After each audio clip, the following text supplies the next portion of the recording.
keyed right in on this game as we look at the officials. Chris Lee and Mike Hasenfratz, the referees, Mark Perry and Stefan Provo, the linesman. And tonight's New York Ranger high-definition broadcast is presented by Panasonic. Keep an eye on these two guys, and before the puck is dropped, Darcy Hordichuk and Sandy McCarthy.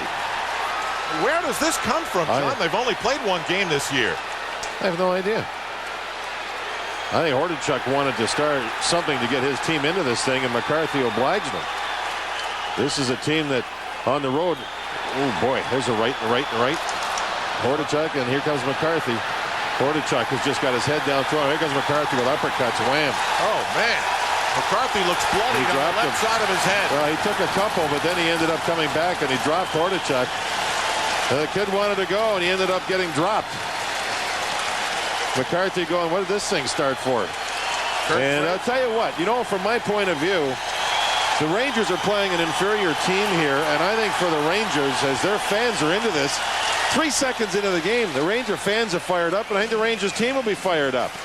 Hordichuk landed a couple of rights to the left cheekbone of Sandy McCarthy, and then Sandy McCarthy came back and dropped the Atlanta Thrasher player. Dropped him.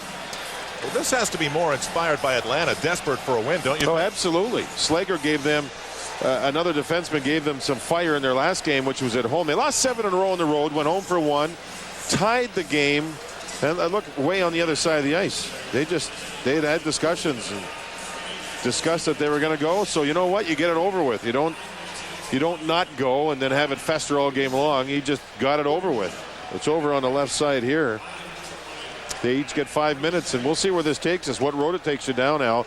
Atlanta had lost 7 straight road games, went home for